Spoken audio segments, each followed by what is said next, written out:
అందరికీ praise the lord. మన ప్రభువును మన రక్షకుడైన యేసుక్రీస్తు నామంలో మీ అందరికీ శుభములు తెలియజేస్తున్నాను. మరొకసారి హెవెన్ లైట్ మినిస్ట్రీస్ పక్షాన కూడా మీకు నేను శుభములు తెలియజేస్తున్నాను. మరి దేవుడి దినము మనకిచ్చిన వాగ్దానమును వాక్యంలో నుండి లేఖనాల్లో నుండి మనం చదువుకొని ధ్యానించుకున్నాము. బైబిల్లో నుండి దివ్యోపదేశ కాండము 28వ అధ్యాయం 6వ వచనం ప్రకారము నీ లోపలికి వచ్చినప్పుడు ఆశీర్వదించబడదు, నువ్వు వెలుపలికి వచ్చినప్పుడు కూడా ఆశీర్వదించబడదు అని వాగ్దానం చదువుతూ ఉన్నాం. మరి లోపలికి వచ్చినప్పుడు నువ్వు ఆశీర్వదించబడదు అంటే లోపలికి అంటే మన గృహంలోకి, లేకపోతే మరొక గృహంలోకి, మన బంధువుల గృహంలోకి, మన రక్త సంబంధుల గృహంలోకి, మన స్నేహితుల గృహంలోకి, మన తెలిసిన వారి గృహంలోకి ప్రవేశించినప్పుడు అని అర్థమా? లేకపోతే ఏమంటారు సేవకుల గృహంలో ప్రవేశించినప్పుడు, లేకపోతే సేవకులు మన గృహంలో ప్రవేశించినప్పుడు అని అర్థమా? ప్రవేశించటం ఎక్కడ ప్రవేశించినప్పుడు మనం ఆశీర్వదించబడతాం అనే మొదటి ప్రశ్న. మొదటిగా మనము అడగాల్సిన ప్రశ్న, మనం అంటారు వేసుకోవాల్సిన ప్రశ్న, నేను ఎక్కడ ప్రవేశిస్తే ఆశీర్వదించబడతాను? నా గృహంలో ప్రవేశించినప్పుడా, లేదా మరొకరి గృహంలో ప్రవేశించినప్పుడా అనే ప్రశ్న వేసుకోండి. కాదు, మన గృహంలో ప్రవేశించినప్పుడో లేదా ఇంకొక గృహంలో ప్రవేశించినప్పుడోనే కాదు. అక్కడ నీవు దేవుని మందిరంలోనికి, నేను దేవుని మందిరంలోనికి ప్రవేశించినప్పుడు ఆశీర్వదించబడతాను.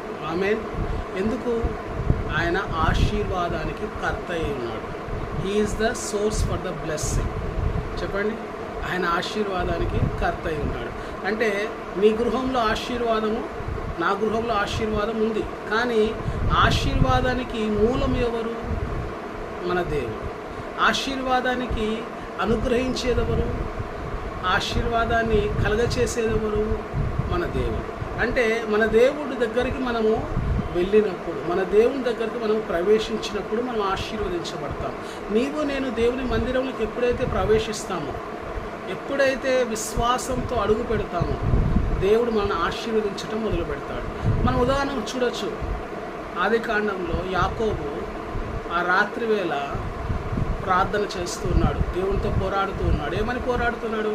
నువ్వు నన్ను ఆశీర్వదించితేనే కానీ నేను విడిచిపెట్టాను అంటే. యాకోబు ఆశీర్వదించబడలేదా?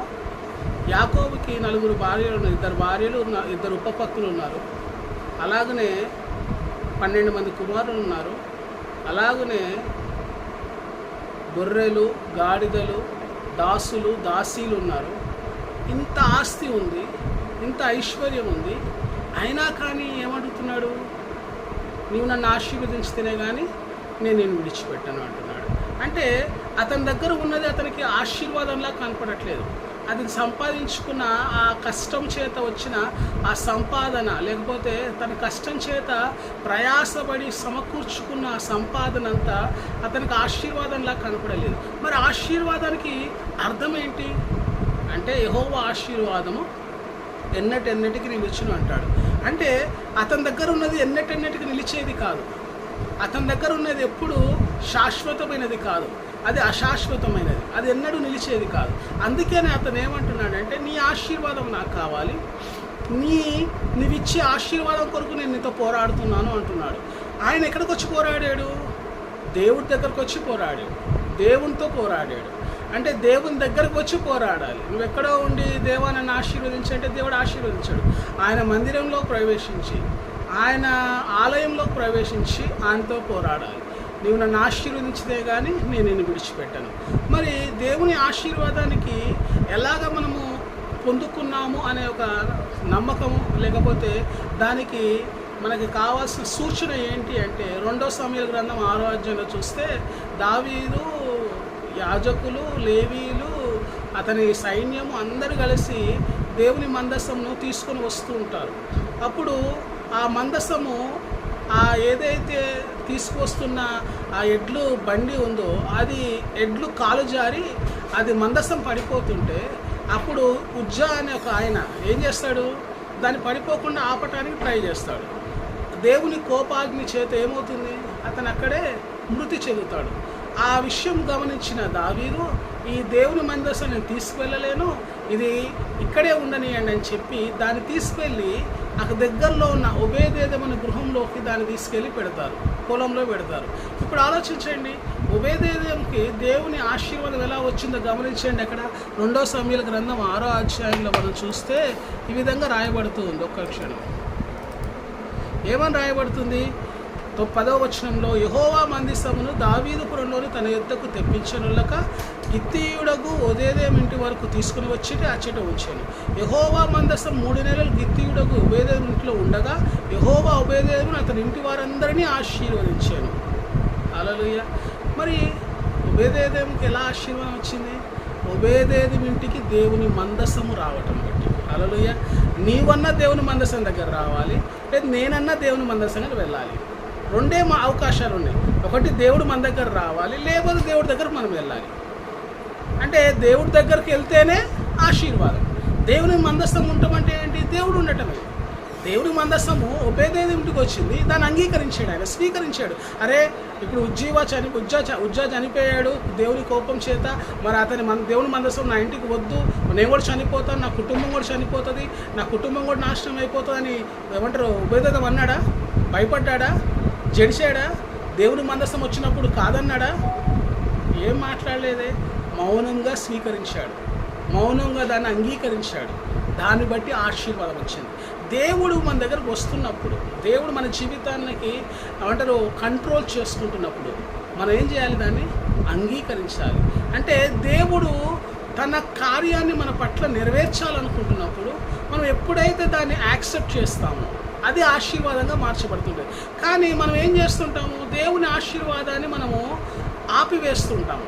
నువ్వు ఇలా చేయి ప్రభా, అలా చేయి ప్రభా, నా జీవితం ఇలా చేస్తే నేను ఆశీర్వదించబడతాను, నువ్వు నాకు అలా చేస్తే నేను ఆశీర్వదించబడతాను, నాకు ఈ పనులు నేను సహాయం చేస్తే ఆశీర్వదించబడతాను, నాకు ఆ పనులు చేస్తే నేను ఆశీర్వదించబడతానని దేవునికి ఉచిత సలహాలు ఇస్తూ ఉంటాం మనం. దేవుడు తనకిష్టమైన విధానంలో నేను ఆశీర్వదించాలనుకుంటే, కాదు ప్రభా నన్ను ఈ విధంగా ఆశీర్వదించాలని దేవుడికి నువ్వు సలహాలు ఇస్తుంటావు. అప్పుడు నువ్వు ఆశీర్వాదం పొందుకోగలుగుతావా? పొందుకోలేవు. అంటే ఆశీర్వాదం పొందుకోవాలి అంటే నీ ఆలోచన కానీ, నీ తలంపు కానీ, నీ ప్రమేయం కానీ ఉండకుండా దేవుని ఆలోచన, దేవుని ఉద్దేశం, దేవుని ప్రమేయం ఉంటేనే నువ్వు ఆశీర్వదించబడతావు. ఇప్పుడు నా ప్రమేయంతో నేను దీవించబడితే దేవుని గొప్పతనం ఏముంది? నేను ఆశీర్వించకూడదు, దేవుని గొప్పతనం ఏముంది? దేవుని గొప్పతనం లేదు కదా. దేవుని గొప్పతనం ఎప్పుడు తెలియపరచబడుతుంది? దేవుడు తన ప్రమేయం చేత, దేవుడు తన ఉద్దేశం చేత, తన చిత్తానుసారంగా అది నెరవేర్చబడినప్పుడే దేవుని ప్రమేయంతోనే అది అద్భుతంగా మార్చబడి ఆశీర్వాదకరంగా మార్చబడుతుంది. మరి ఈరోజు నీవు నేను దాన్ని స్వీకరించడానికి ఇష్టపడుతున్నామా? దాన్ని అంగీకరించడానికి ఇష్టపడుతున్నామా? దేవుని సన్నిధిలోకి ప్రవేశించి ఆశీర్వాదం పొందుకోవటానికి మొదటిగా మాట్లాడబడింది. రెండోది ఏమన్నాడు? నువ్వు వెలుపలికి వెళ్ళినప్పుడు కూడా ఆశీర్వదించబడతావు. అంటే నువ్వు మందిరంలో వచ్చినప్పుడు ఆశీర్వదించబడతావు, నువ్వు మందిరం నుంచి వెళ్ళేటప్పుడు కూడా ఆశీర్వదించబడతావు. అది ఎలా సాధ్యమవుతుంది అంటే, నువ్వు వెళ్ళేటప్పుడు రిక్త హస్తాలతో వెళ్తున్నావు ఆయన దగ్గరికి. ఎలా వెళ్తున్నావు? ఖాళీ హస్తాలతో వెళ్తున్నావు, ఖాళీ గిన్నెతో వెళ్తున్నావు. వెళ్ళిన తర్వాత దేవుడు దాన్ని సమృద్ధి చేస్తున్నాడు. ఆయన మందిరంలో ఏమున్నాయి చెప్పండి? సమృద్ధి ఉంటుంది.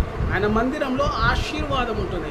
నిన్ను సమృద్ధితో, ఆశీర్వాదంతో దేవుడు తిరిగి నిన్నేం చేస్తున్నాడు? వెలుపలికి పంపిస్తున్నాడు. నువ్వు ఆశీర్వాదంతో పంపించబడతావు. ఐగుప్తుకు వెళ్ళినప్పుడు ఇజ్రాయెల్ ప్రజలు ఎలా వెళ్ళారు? ఏమీ లేని వారు వెళ్ళారు. కానీ వచ్చినప్పుడు ఎలా వచ్చారు? సమృద్ధిగా వచ్చారు. దేవుని ఆశీర్వాదం చేత వచ్చారు. అంటే నీకు నేను కూడా ఆయన దగ్గరకు వచ్చినప్పుడు ఒకలాగా ఉంటుంది, తిరిగి వెళ్ళేటప్పుడు ఇంకోలాగుంటుంది. వచ్చేటప్పుడు ఖాళీగా ఉండొచ్చు మన జీవితాలు, వచ్చినప్పుడు మనము ఏమీ లేనివారుగా ఉండొచ్చు దేవుడి దగ్గర. కానీ దేవుడు మనల్ని తిరిగి బయటికి ప్రపంచానికి తీసుకొచ్చినప్పుడు ప్రపంచంలో మనం ఎలాంటి ఆశీర్వాదం పొందుకున్నామో దేవుడు చూపించబోతున్నాడు. కాబట్టి నువ్వు వెలుపలికి వచ్చినప్పుడు ఆశీర్వించబడతావు, నువ్వు లోపలికి వచ్చినప్పుడు కూడా ఆశీర్వించబడతావు.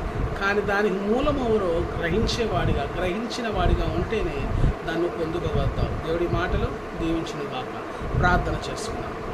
పరిశుద్ధుడా, నీకు వందనాలు. ఈ వాక్యాన్ని బట్టి, సత్యాన్ని బట్టి వందనాలు. మేము లోపలికి వచ్చినప్పుడు ఆశీర్వదిస్తానంటున్నాం, బయటికి వచ్చినప్పుడు కూడా ఆశీర్వదిస్తాంటున్నాం. మేము ఆశీర్వదించబడి నీ కొరకు జీవించే కృపను దయచేయమని, నీ వాక్యము మా జీవితంలో పనిచేయడానికి సహాయం చేయమని యేసు నామమున అడుగుచున్నాం తండ్రి, ఆమేన్. విన్న వాక్యం మీరందరూ దయచేసి దీన్ని విని మీరు కూడా ఇతరులకు తెలియచేయాల్సిందిగా, షేర్ చేయాల్సిందిగా నేను ప్రభు పేరట మనవి చేస్తూ ఉన్నాను. హెవెన్ లైట్ మినిస్ట్రీస్ నారపల్లి ప్రాంతంలో ఆదివారము ఉదయం 10 గంటల 30 నిమిషాలకు, ఆరాధన నడుస్తుంది. తప్పకుండా వీలైన వారందరూ రావాల్సిందిగా ప్రభు పేరిట మనవి చేస్తున్నాను. అలాగనే పాస్టర్ సాల్మన్ రాజ్ అనే ఈ యూట్యూబ్ ఛానల్ని సబ్స్క్రైబ్ చేసుకొని అనేక మందికి షేర్ చేసి అనేక మందికి ఫార్వర్డ్ చేయాల్సిందిగా నేను మిమ్మల్ని కోరుతూ ఉన్నాను. దేవుడు మీ అందరినీ దీవించును గాక. God bless you.